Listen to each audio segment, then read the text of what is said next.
आज हम सभी पढ़ेंगे कक्षा 12 के वैद्युत तीव्रता एवं क्षेत्र का अगला टॉपिक, जिसे गॉस प्रमेय के नाम से जानते हैं।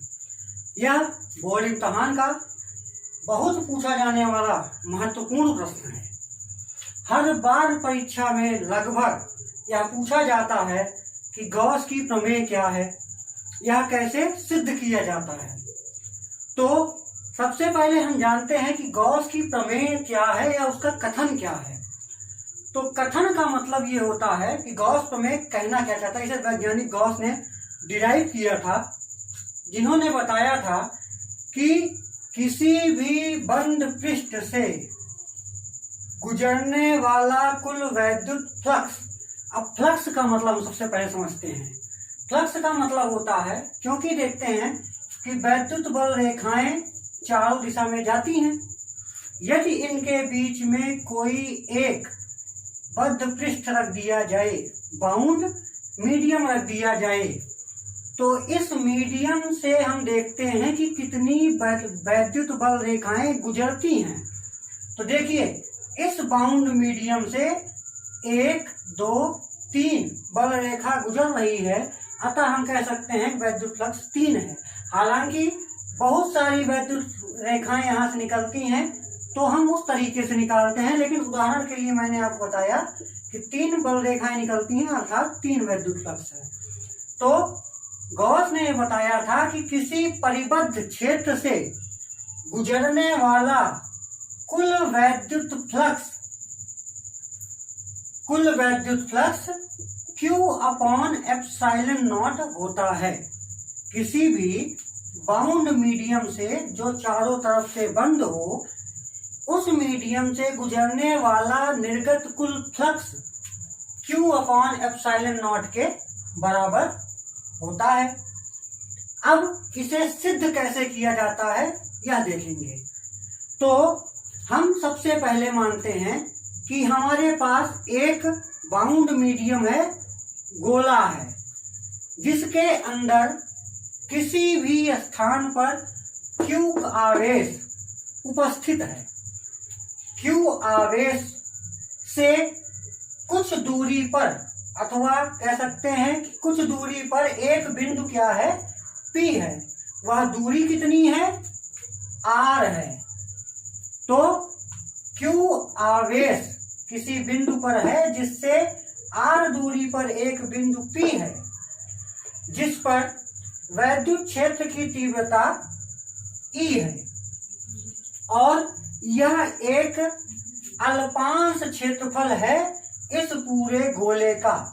यदि हम माने कि यह गोला A सरफेस एरिया वाला हो, तो यह इसका अल्पांश क्षेत्रफल क्या होगा, dA, dA जिसको बोल सकते हैं, तो dA है ये।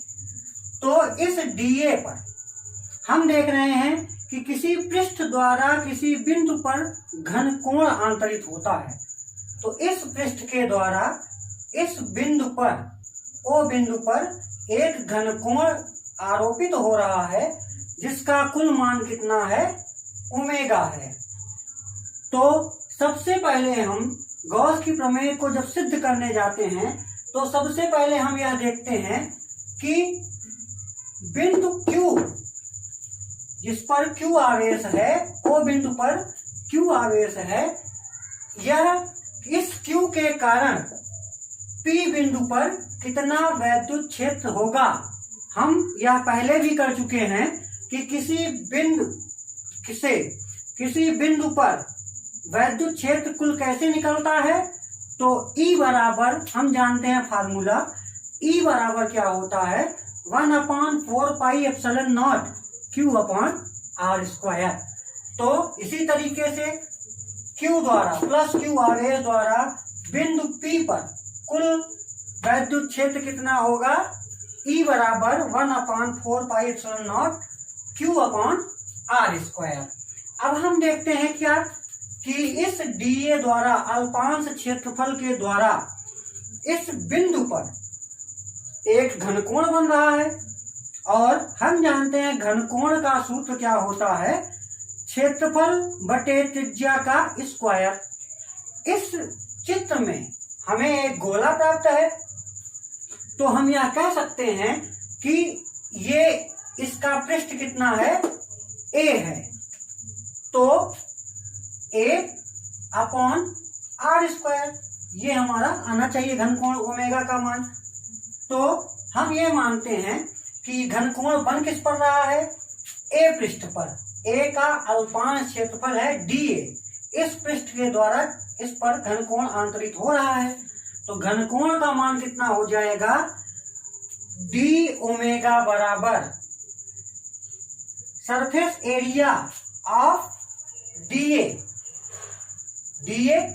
अपॉन आर स्क्वायर, जहां a क्या है, एरियल वेक्टर है, वेक्टर राशि है। तो हम इसको परिमाण के रूप में जब लिखते हैं तो d ओमेगा बराबर, परिमाण के रूप में हमने इसको लिखा तो dA cos थीटा, हमने इसको परिमाण के रूप में लिख दिया है, अपॉन आर स्क्वायर। आगे बढ़ते हैं। अब हम देखेंगे कि इस अल्पांश क्षेत्रफल dA से कुल कितना वैद्युत फ्लक्स निर्गत हो रहा है। तो इस dA के द्वारा कुल निर्गत फ्लक्स का सूत्र पीछे हमने पढ़ा है। क्या होता है कि किसी भी बद्ध पृष्ठ द्वारा कुल निर्गत फ्लक्स का मान कितना होता है, E इंटू ए, वेक्टर राशि है दोनों, vector E into vector A। अब इस जगह पर क्या होगा, वेक्टर E इंटू DA। तो हम इसको आगे बढ़ाते हैं। तो DA से गुजरने वाला संपूर्ण फ्लक्स d फाई E बराबर क्या हो जाएगा, E इंटू DA वेक्टर। आगे बढ़ते हैं। d फाई E बराबर वैसे उतार लेंगे, परिमाण के रूप में हम इसको लिखेंगे। तो परिमाण के रूप में जब हम लिखेंगे तो कितना हो जाएगा, E into DA cos theta. आगे बढ़ते हैं। d फाई E बराबर, E का मान हमने पीछे निकाला है, E बराबर कितना था, 1/4 Q अपॉन आर स्क्वायर। यह E का मान हम उठा के इस समीकरण में रख देंगे। तो d फाई E बराबर 1/4 Q upon R square into DA cos theta, ऐसे का ऐसा ही हम लिख देंगे। फिर आगे बढ़ते हैं। d फाई E बराबर क्या हो जाएगा, Q अपॉन आर स्क्वायर, इसको हम बाहर ले लेते हैं। ये क्या हो जाएगा, Q upon 4πε0 into DA cos theta upon R square. हम इसी को इधर से उधर लिखे हैं बस। अब हम देखते हैं कि d फाई E, इसका लिखने का मतलब क्या था। तो d फाई E बराबर हम कह सकते हैं कि Q upon 4πε0 DA cos theta upon R square बराबर, हम जानते हैं क्या होता है, d ओमेगा होता है। हम यह मान उठा के रख देंगे। तो आया d फाई E बराबर Q अपॉन 4πε0 d ओमेगा। यह अल्पांश के द्वारा निर्गत फ्लक्स है। तो किसी परिबद्ध क्षेत्र के द्वारा निकलने वाला संपूर्ण फ्लक्स कितना होगा, तो हम इसी का समाकलन कर देंगे, इंटीग्रेशन कर देंगे। इंटीग्रेशन का मतलब क्या होता है, इतने का मान हमको मालूम है, इसको प्रसार कर देंगे हम, और इतने बड़े एरिया का मान हम निकाल लेंगे। तो हम इसको उठा के इंटीग्रेट कर देते हैं क्लोज इंटीग्रल। क्लोज इंटीग्रल क्यों, क्योंकि पृष्ठ चारों तरफ से बाउंड है। तो हमने इसको क्लोज इंटीग्रल किया। समाकलन करने पर, समाकलन किए, आया क्या, integral of, close integral of d phi E equal to integral of Q upon 4πε0 into d omega.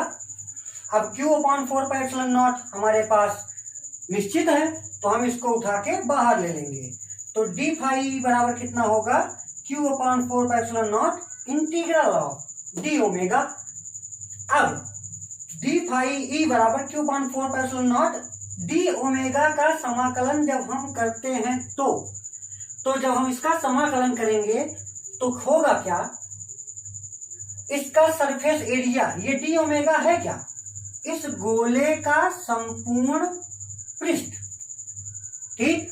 तो हम इसको लेंगे तो ये पृष्ठ जो है वह गोले का क्षेत्रफल निरूपित कर रहा है, और हम जानते हैं कि गोले का क्षेत्रफल कितना होता है 4 पाई r स्क्वायर और अपॉन r स्क्वायर। क्यों?